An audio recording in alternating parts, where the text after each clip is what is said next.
আজ জামাই ষষ্ঠী।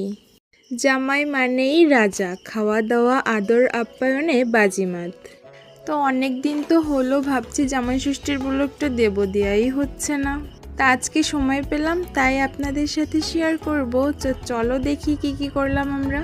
তো সকাল সকাল জলখাবার খাইয়ে নতুন জামাইকে এই যে আম, চিড়া, দই, এগুলো হচ্ছে জামাই ষষ্ঠীর একটা রিচুয়ালস, এগুলো দিতেই হবে, তাই ওইগুলো দেওয়া শেষ করলাম।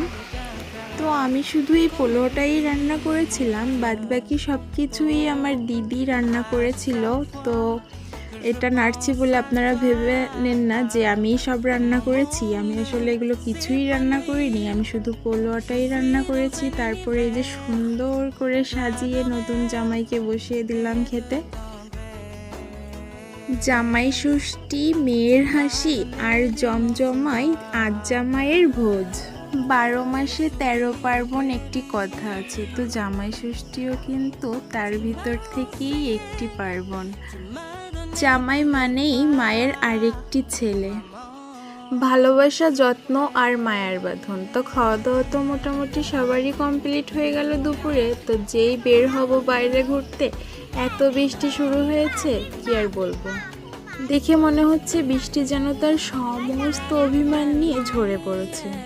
যতই বৃষ্টি হোক আর যাই হোক, বাইরে যাওয়া তো মিস করা যাবে না। যেহেতু সবাই মিলে ঘুরতে যাব, সেহেতু অন্যরকম একটু মজা হবে, এটা তো বোঝাই যাচ্ছে। তারপরে রেডি হয়ে সন্ধ্যার দিকে আমরা বেরিয়ে পড়লাম ঘুরতে।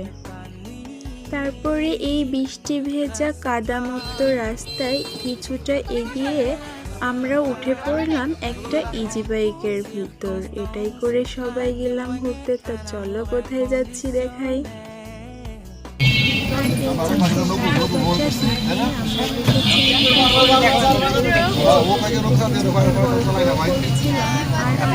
মজাও করে ভালো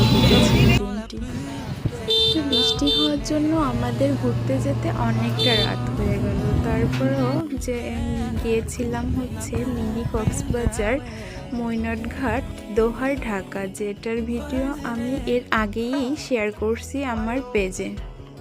তো আমাদের ওইখানে পৌঁছাতে 8টারও বেশি বেজে গিয়েছিল। তো বেশি লোকজনও ছিল না আর দিনও ছিল না যে আপনাদের সাথে আশেপাশের ভিডিওটা আরও একটিবার শেয়ার করতে পারবো। তাই এখানে এসে এখানকার হাওয়া সব কিছু মিলে এতটা ভালো লাগলো। কোথায় আর এই ছোট্ট বাবুটা অনেক মজা করলো। তো কেমন লাগলো